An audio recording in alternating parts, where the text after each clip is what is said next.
আমাদের আজকে দাবি না, এটা দাবি না, কালকার ঘটনার বিষয়টা নিয়েই আমরা এই সহায়ক সাধারণ ইউনিটের ঐক্য পরিষদের আমরা মাননীয় ভাইস চ্যান্সেলর মহোদয়ের কাছে গেছিলাম। আমরা কালকার যে ঘটনা ঘটাইছে সেটা বহিরাগত হোক আর ছাত্র হোক আর যেই হোক তারা সন্ত্রাসী এবং সম্মানিত শিক্ষককে যারা হাত তুলতে পারে একজন ছাত্র হাত তুলতে পারে না। আর এই প্রভৃতি সহ এবং কয়েকটা 4-5টা শিক্ষক তারা লাঞ্ছিত করেছে এবং তারা মেডিকেলে 3 জন মেডিকেলে আছে, আমাদের অফিসার একজন আছে এবং শিক্ষক একজন আছে।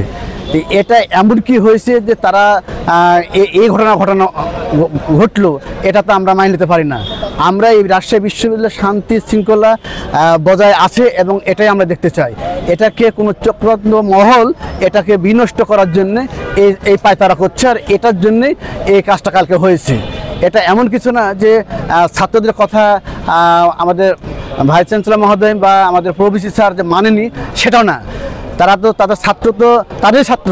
আমরা আমরা আমরা কর্মকর্তা কর্মচারী যারা আছি তারা সকলে আমরা একটা পরিবার, শিক্ষক ছাত্র সকলে আমরা পরিবার। ছাত্র শিক্ষক সম্পর্ক এটা একটা ভালোবাসা, স্নেহ এবং শ্রদ্ধার সম্পর্ক।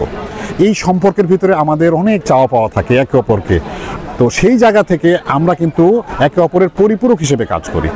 কিন্তু গতকালকে যেভাবে আমরা দেখলাম যে আমাদের মাননীয় প্রো ভাইস চ্যান্সেলর এবং আমাদের প্রক্টর মহোদয় এবং তার যে আদার যে প্রক্টরাল বডির সদস্য এবং আরও কিছু আমাদের সম্মানিত শিক্ষকরা ভাইস চ্যান্সেলর প্রো ভাইস চ্যান্সেলরের সাথে ছিলেন, তাদেরকে যেভাবে যে কায়দায় তাদেরকে ফিজিক্যালি অ্যাসল্ট করা হয়েছে এবং যে অশ্রাব্য ভাষায় তাদেরকে কথা বলা হয়েছে, এটা আসলে ছাত্রসুলভ আচরণের মধ্যে পড়ে বলে আমি মনে করি না, বা আমরা শিক্ষক সমাজ মনে করি না।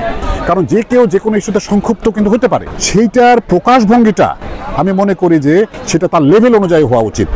যে একজন ছাত্র সে তো গ্র্যাজুয়েট করে বাড়াবে, তার যে লেভেল হবে সেই লেভেলটা তাদের কাছ থেকে আমরা প্রত্যাশিতভাবে পাইনি।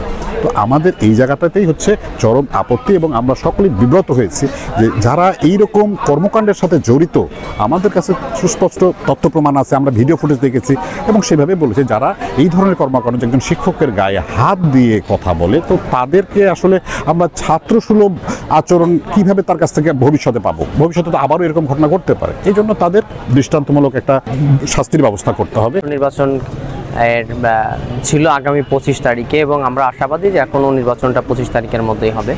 কিন্তু গতকাল রাজশাহী বিশ্ববিদ্যালয়ে একটা অপ্রীতিকর ঘটনা ঘটে গেছে যা অত্যন্ত দুঃখজনক, বেদনাজনক।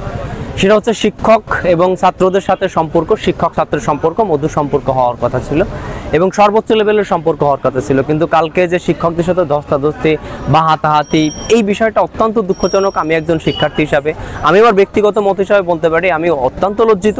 কোনো শিক্ষকের সাথে এ ধরনের আচরণ কোনোভাবেই কাম্য নয় এবং বিশ্ববিদ্যালয়ের শিক্ষক সে একজন সিঁড়িতে পড়ে আছে, তাকে তার সাথে ধস্তাধস্তি করা হচ্ছে। আসলে বিষয়টা কষ্টজনক এবং বেদনাদায়ক। আমি অন্যান্য শিক্ষকের সাথে কয়েকজনের সাথে কথা হয়েছে, তারা বিষয়টা অত্যন্ত দুঃখের সাথে নিয়েছে। সারা বাংলাদেশে এই বিষয়টাতে সবাই প্রতিবাদের ঝড় তুলতেছে। আমরা যে বিষয়টা হয়েছে তাই আমরা এই বিষয়টাকে কোনো মতেই কাম্য না। আর লেখাপড়া করেছি রাজশাহী ইউনিভার্সিটিতে, আমরা সম্মান দিয়েই চলেছি। যেই ছাত্রদের মধ্যে সম্মানবোধ, ভক্তিবোধ কোনো কিছু নাই, তাদের ছাত্র তো থাকার কোনো অধিকার রাখে না। তারা একটা শিক্ষকের গায়ে হাত দেবে, একটা কর্মচারীর গায়ে হাত দেবে, একটা কর্মকর্তার গায়ে হাত দেবে, এটা আমাদের কারোর জন্যই কাম্য না। আমরা আপনাদের মাধ্যমে বলতে চাই যে যে ছাত্র এই সব তাদের বহিষ্কারের দাবি জানায়।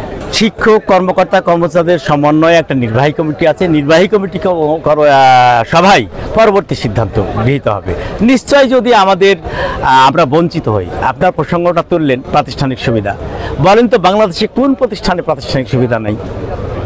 যদি বাংলাদেশের সকল প্রতিষ্ঠানে, সরকারি আধা সরকারি স্বায়ত্তশাসিত সকল প্রতিষ্ঠানে, ঢাকা বিশ্ববিদ্যালয়, জাহাঙ্গীরনগর বিশ্ববিদ্যালয়, কুষ্টিয়া বিশ্ববিদ্যালয়, চট্টগ্রাম বিশ্ববিদ্যালয়, সিলেট বিজ্ঞান ও প্রযুক্তি বিশ্ববিদ্যালয় সহ বাংলাদেশে কোন শিক্ষা প্রতিষ্ঠানে প্রাতিষ্ঠানিক সুবিধা নাই? আমরা কি বাংলাদেশের বাইরের কোন রাষ্ট্রে বাস করি?